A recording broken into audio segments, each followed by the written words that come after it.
गुजरात राज्य के कच्छ जिले में बसा 120 एकड़ में फैला हुआ एक शहर धोलावीरा, जो कि 5000 साल पुराना एक नगर हुआ करता था, यानी कि इजिप्ट के पिरामिड से भी ज्यादा पुराना। तो किसी जमाने में सिंधु घाटी सभ्यता यानी कि इंडस वैली सिविलाइजेशन का हिस्सा और उसके सबसे बेहतरीन शहरों में से एक हुआ करता था ये धोलावीरा। भारत के पश्चिमी छोर पर गुजरात राज्य में एक बहुत बड़ा बियाबान है, जिसको हिंदी में कच्छ का रण और अंग्रेजी में रण ऑफ कच्छ बोला जाता है। लगभग 27,000 स्क्वायर किलोमीटर के क्षेत्र में फैला हुआ नमक का ये विशाल ताल किसी जमाने में समुंदर का एक हिस्सा हुआ करता था, लेकिन हजारों वर्षों के भौगोलिक बदलाव के कारण ये एक बहुत बड़ा नमक का बंजर ताल बन गया और यहीं पर बसा था भारत के अनजाने इतिहास के महानतम शहरों में से एक हड़प्पा का धोलावीरा। अंदर जाने से पहले मैं आपको बता देता हूँ कि धोलावीरे से भुज की दूरी 130 किलोमीटर की है और धोर्डो यानी कि वो जगह जहाँ पर लोग व्हाइट रन ऑफ कच्छ देखने जाते हैं, वहां से इसकी दूरी 88 यानी कि 88 किलोमीटर की है। तो आइए एक्सप्लोर करते हैं गुजरात की इस वर्ल्ड हेरिटेज साइट को और जानते हैं कि इतिहास के पन्नों पर धोलावीरा की कहानी क्या बयां करती है। तो आपकी जानकारी के लिए मैं बता देता हूं कि धोलावीरा काफी अच्छी प्लानिंग से बना हुआ एक शहर हुआ करता था और ये 3 भागों में बटा हुआ था। पहले भाग का नाम है सीटाडेल यानी कि किले का क्षेत्र या गढ़ी क्षेत्र, जो कि 2 और भागों में बटा हुआ है, जो है कैसल और बेली यानी कि राजप्रासाद और उपप्रासाद। और बाकी दोनों भागों के नाम हैं मिडिल टाउन और लोअर टाउन यानी कि मध्य नगर और अवम नगर। इस शहर की बसावट 3000 BCE के आसपास हुई थी। तब ये एक किले के रूप में छोटा सा नगर हुआ करता था। करीब 2600 BCE में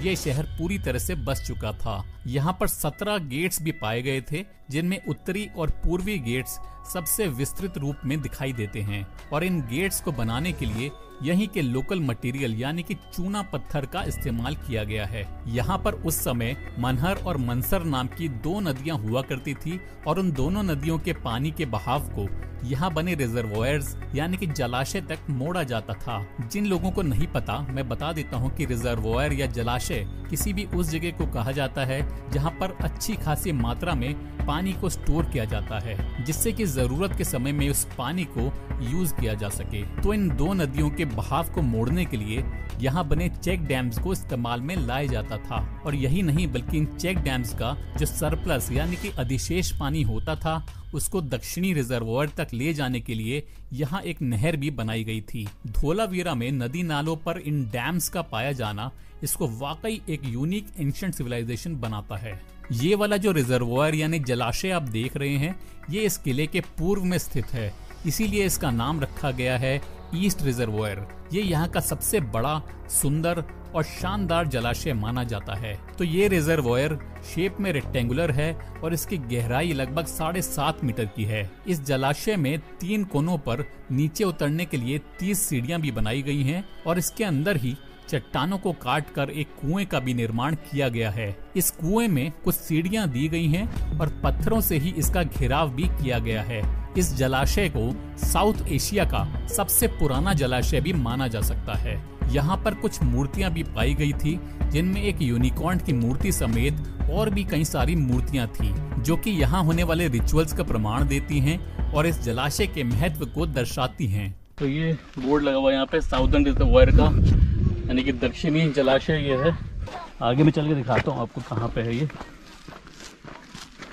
तो जैसे वहाँ ईस्टर्न रिजर्वोयर की तरफ में 2 रिजर्वोयर थे, वैसे यहाँ पे भी है। जैसे इस तरफ में एक दिखाया।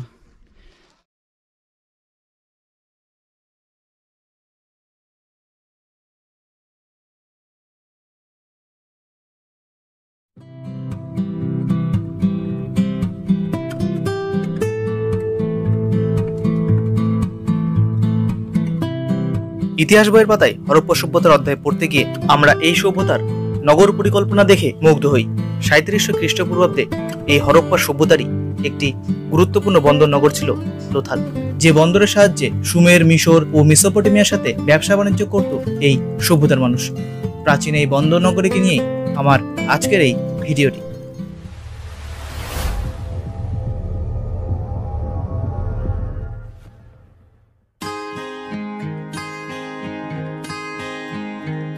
গুজরাটের আমেদাবাদ জেলা থেকে প্রায় 95 কিলোমিটার দূরে সবরমতী ও ভাগোয়া নদীর মাঝে ভাল প্রদেশের সারাগুয়ালা গ্রামের কাছে অবস্থিত হরপ্পা সভ্যতার বিখ্যাত বন্দরনগর লোথাল।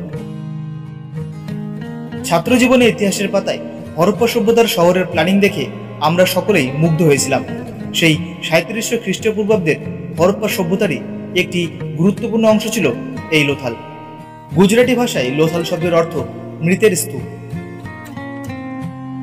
1955 থেকে 1962 সালে আর্কিওলজিক্যাল সার্ভে অফ ইন্ডিয়া খনন কার্য চালায় এই প্রত্নক্ষেত্রে।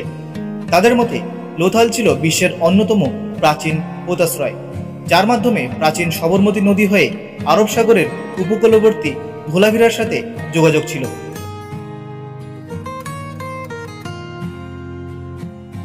এই বন্দর দিয়েই নদীপথে হরপ্পা সভ্যতার মানুষ সুমের, মিশর ও মেসোপটেমিয়া অঞ্চলের সাথে ব্যবসা বাণিজ্য করত। এইসব অঞ্চল থেকে প্রাপ্ত হরপ্পা সভ্যতার সারের ছাপের সিলমোহর, যার অকাট্য প্রমাণ। 1850 সালেও এখানে নদীপথে পণ্য পরিবহনের প্রমাণ মেলে। লোথালে একটি নকশাসহ গোলাকার মেঝে, টেরাকোটার ঘোড়ার মূর্তি, খেলনা নৌকো প্রভৃতি আবিষ্কৃত হয়েছে। পাওয়া গিয়েছে যুগ্ম সমাধি ও অগ্নিবেদীও। এখান থেকে প্রাপ্ত তামার জিনিসপত্র ও পাথরের পুঁথি থেকে লোথালের অধিবাসীদের সচ্ছল জীবনযাপনের ইঙ্গিত পাওয়া যায়। লোথালের বাড়িগুলির সদর দরজার মুখ ছিল বড় এবং রাস্তার দিকে, তাই এই শহরে বাইরের লোকেদের আনাগোনা বেশি ছিল বলে অনেক ঐতিহাসিক মনে করেন। এই অঞ্চলে খনন কার্য চলাকালীন কোনো মুদ্রা আবিষ্কৃত হয়নি, তাই এখানে ব্যবসা বাণিজ্য বিনিময় প্রথার মাধ্যমে হতো বলে ঐতিহাসিকরা মনে করেন।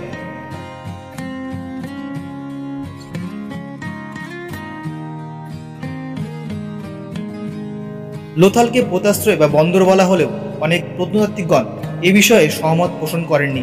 তাদের মতে লোথাল ছিল নিছকই একটা ছোট শহর, আর যেটিকে পোতাশ্রয় বলা হচ্ছে সেটি ছিল আসলে একটি সেচের জলাধার।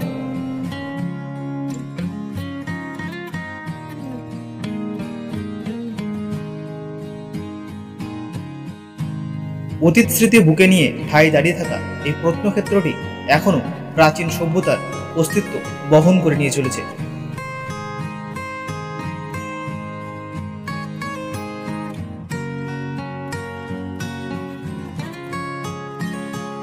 ভিডিওটি ভালো লাগলে সাবস্ক্রাইব করবেন আমার চ্যানেলটি।